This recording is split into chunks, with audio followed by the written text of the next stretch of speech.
Всем привет! И вы на канале Супер Арбалет.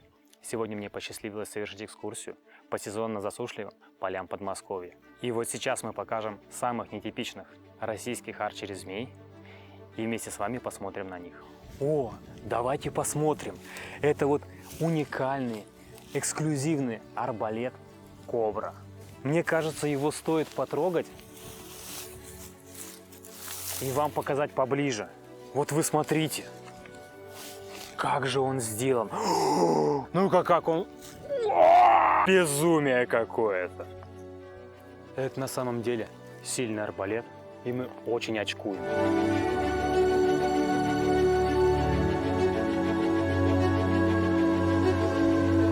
Я вам показываю настоящую кобру. В мире ее называют Сидж 300. Это единственный блочный арбалет рычажного взвода.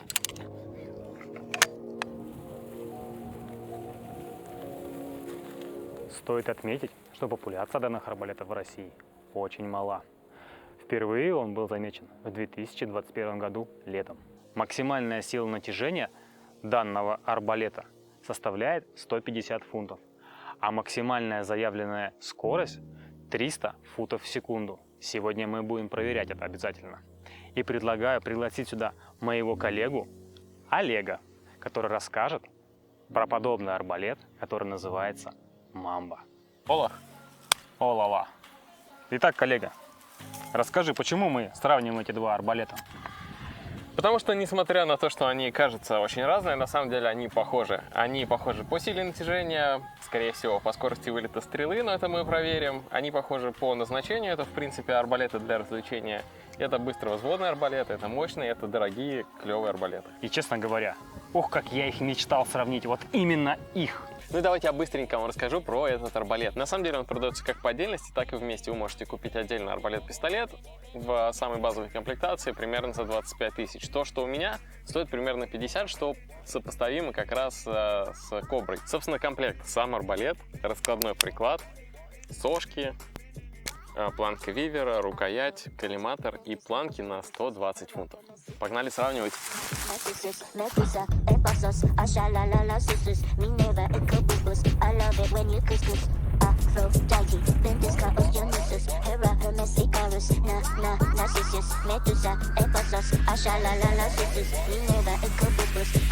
Итак, приехали на полигон. Сейчас замерим скорость вылета стрелы на арбалете блочном Кобра.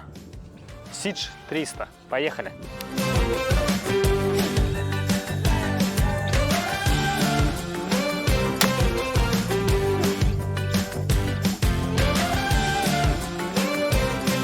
$287. Конечно, не 300 заявленные, но близко к ним.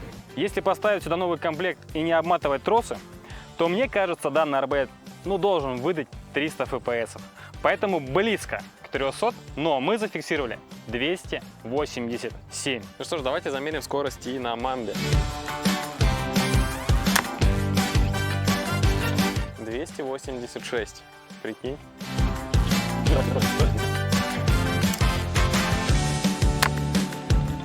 288.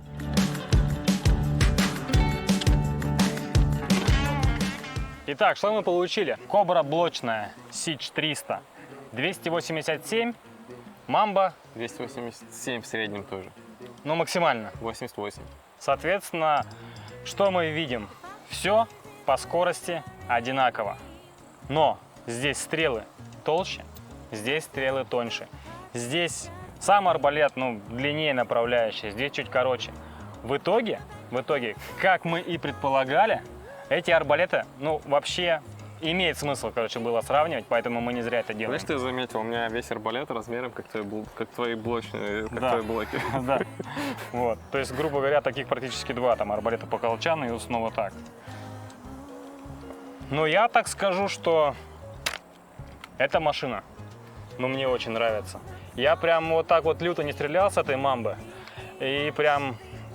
он явно мощнее, он как-то больше к обычным вот этим стандартным, типа Кракена, я бы его скорее все-таки туда отнес, нежели к арбалетам для развлекухи. Я согласен, да, то есть этот арбалет все-таки он чуть-чуть, наверное, переваливает из категории просто пистолетного типа. Хотя, как я уже и показывал, здесь можно вытащить вот этот приклад. Ну да, ты же меня ты сравнивал мой без приклада. Ну-ка давай-ка приклад высунь. А то, говорит, короче. У кого короче? Во, видишь? И ровный. У арбалета регулируется приклад в 5 положениях. Регулируется подщечник. Можно настроить так, как вам будет удобно прикладываться. Есть крутилка под охотничьи наконечники. И имеются СТС-ки. Предлагаю пойти пострелять. Дистанция у нас Около 35 метров. Соответственно, мы сравниваем... Точность мы только сравниваем, все, больше мы ничего не сравниваем. Ну да, точность, кучность — это одно и то же. Мне кажется, что вот эти стрелы могут лететь точнее, потому что, ну, все-таки они видно, что У тебя перья больше, да. сами 3 больше, пера у да. меня здесь уже, в отличие от обычной кобры, которой было 2, соответственно, у мамбы тоже 2. Все-таки это будет влиять на какой-то стабильный более выстрел. Но, ребят, мне кажется, что вот эти стрелы сделаны чисто по маркетингу американскому. Компания EK Archery продумала, чтобы скорее всего сюда другие стрелы не встанут. Только эти. Для заработка денег это круто. Как для покупателя нужно задуматься. Потому что здесь, короче, хвостовик чуть другой. Да, мне кажется, я хвостовики это. И если вы поставите сюда другую стрелу, скорее всего, будет это холостой выстрел. И, соответственно, все вытекающие последствия. Что ты думаешь по этому поводу? Вопрос только, мне кажется, можно будет взять эти хвостовики и какие-нибудь трубки. Это похоже на 5/16, в принципе, по толщине, чуть-чуть потолще. И самому собирать стрелы. Надо, короче, экспериментировать, но мы еще пока это не делали, так как этот арбалет у нас вот буквально пару дней в руках. Вот. И практически у первых в России оказался на тестах. Короче, все, погнали стрелять.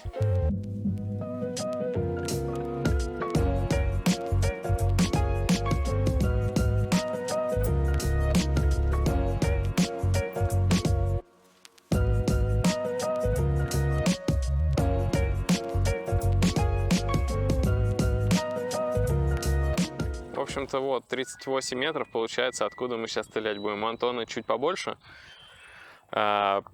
дистанция чуть побольше, но ему норм, просто там удобнее лежать, чем то, что ты не ляжешь на одной дистанции, там плюс-минус полметра.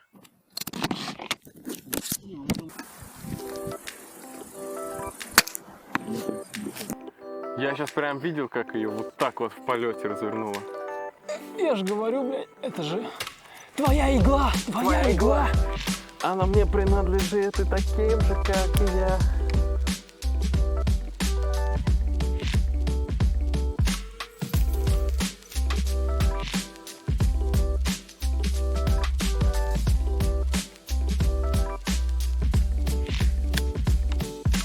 Я, к сожалению, не могу так перезарядить арбалет, как Олег, перевернувшись просто на спину. У меня просто сил не хватает. Но, насколько мне известно, что у нас сейчас в руках еще не тот арбалет, который будет как раз продаваться на рынке. У того арбалета, который будет продаваться, здесь еще будет дополнительный рычажок такой, специально приделанный. Вы за него будете взводить, вам будет гораздо легче, нежели я сейчас вот этот арбалет взвожу. И мне кажется, это будет, ну, просто суперское решение. Арбалет точно будет легче взводить, нежели сейчас. На 43 килограмма будет. Ну, если на 43, это понятно вообще, как бы без проблем. Но вот этот рычаг, во-первых, он поможет вам более безопасно взводить и легче. Чтобы вы себе здесь не прищемите пальцы, когда будете, хоп, защелкивать.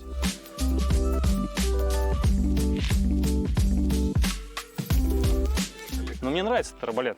Я могу определенно сказать, что он достоин своего покупателя на мировом рынке вообще. Ну, то есть он соизмерим с арбалетами, те, которые полноценные. По крайней мере, с плечами, которые мы сейчас стреляем с плечами на 150 фунтов. Это точно достойнейшая модель.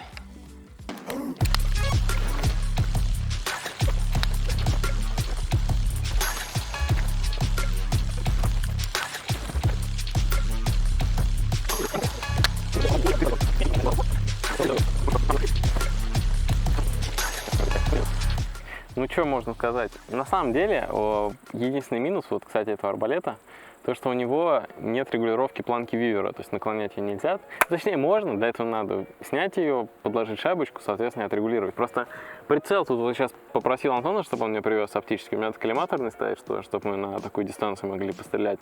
И поэтому я стреляю легкими стрелами, потому что прицел сейчас находится на максимальных регулировках. То есть по-хорошему бы наклонить планочку и взять стрелы потяжелее, тогда все будет сразу гораздо лучше, гораздо кучнее, потому что и фок, тяжелые стрелы меньше сдувает, и фок будет выше, и там и перышки побольше. Но имеем, что имеем. Пойдем посмотрим.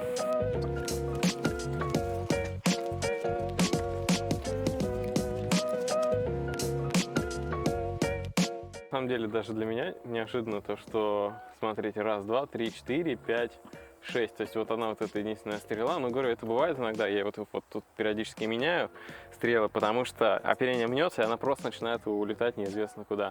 То есть в целом арбалет стреляет кучно. Кобра тоже неплохо себя показала. Вроде, по-моему, одинаково, нет? По-моему, одинаково, нет? Согласен. Честно говоря, я доволен своим арбалетом Siege 300. Вот прям очень доволен. Вот. Я не стрелял с мамбы, я бы, может быть, тоже с мамбы пострелял бы.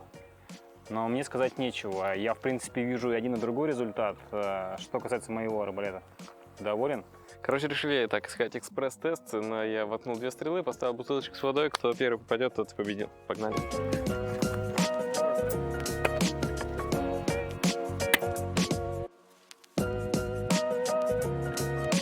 На самом деле, если бы мы начинали взводиться по счету, тогда я бы успел 2 раза выстрелить, и, наверное, у меня было бы побольше шансов. Я согласен. Я действительно, честно говоря, и ссыканул в этом вопросе. Сравниваем, насколько входят стрелы в щит. Значит, стрелы мамба. Это 35 метров. Практически вся стрела по оперению.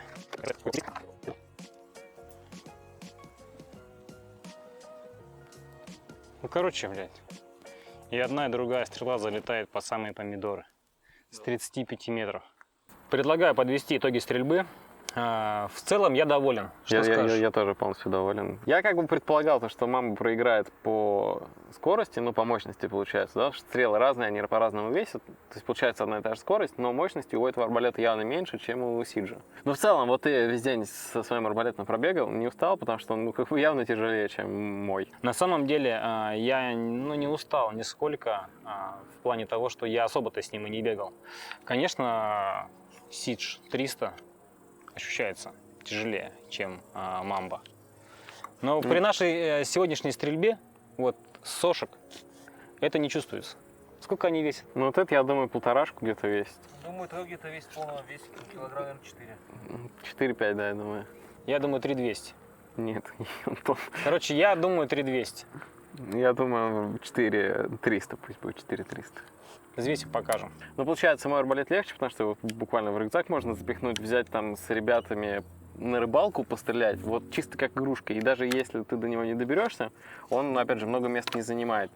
Но он слабее, и он не так стабилен, как раз-таки, из-за того, что у него снарядов, в принципе, поменьше. Но, как бы, на 37 тоже вполне, вот, сколько мы там, хорошо, неплохо так собрали. Что ты разобрал, думаешь, он, типа, прокатит за маленький арбалет-пистолетик, да? Лишь прокатит. У данного арбалета есть кивер, который крепится как с правой, так и с левой стороны. В кивер помещается 3 стрелы. Здесь вот крепежный винт. У тебя, получается, остается маленькая планочка вивера пластиковая, и на нее также можно там фонарик повесить или, может быть, даже рыболовную катушку. Но как бы сошки, что-нибудь серьезное, такое тяжелое, ты уже не... Здесь можно сошки заменить, просто я не знаю, будет ли идти в комплекте новому арбалету такие же сошки. Может, что-то там изменится. Ну просто представь, вот этот арбалет, допустим, 4 килограмма условных весит, и вот он будет опираться на вот ту планку вивера, которая у тебя спереди торчит. Ну и что? Да она сломается. Я думаю, что если у нас будет возможность разъебать эти арбалеты, я тебе покажу, что она не сломается. Договорились. Замазывай. Как раз и я настрою арбалет под тяжелые стрелы. Стреляемся, короче, еще раз на дальней дистанции. На момент обзора данного арбалета цена Siege 300 неизвестна. Это просто тестовый образец, который нам достался одним из первых. Поэтому я думаю, что этот арбалет будет стоить в районе 45 тысяч рублей. Ну, вот примерно как вот арбалет вот в этой комплектации. Если говорить, собственно, об основном их предназначении, на мой взгляд, это именно развлекуха на даче с друзьями и так далее. то я бы, наверное, взял все-таки этот арбалет тупо потому что, не потому что он там мощнее, круче и так далее, а тупо из-за того, что он меньше, и из-за того, что его легче взводить на слабых планках. То есть вот если на полтиннике его чуть как бы тяжеловато взводить, то на легких планках его прям легко взводить. То есть девушки справятся, ребята справятся все, и с него достаточно просто стрелять. То есть вот он гораздо проще именно для любого человека. Согласен, но все же говорят, а вот максимальная мощность этого Да. арбалета, это уже... Да, вот по мощности он проигрывает, но для типа развлекух эта мощность там нафиг не нужна. Там Согласен. 15 метров, зачем тебе мощность? Итак, предлагаю заканчивать обзор данных арбалетов. Я думаю, что владелец СИД-300 точно будет доволен своим арбалетом. Как ты думаешь, владелец Мамбы будет доволен своим арбалетом? Я как владелец Мамбы полностью им доволен. Ну, отлично. А я, как владелец СИД-300, тоже доволен арбалетом. Подписываемся на наш канал Супер Арбалет. Ставим лайки. На канал Варадшер тоже подписываемся. И всем пока. До новых встреч!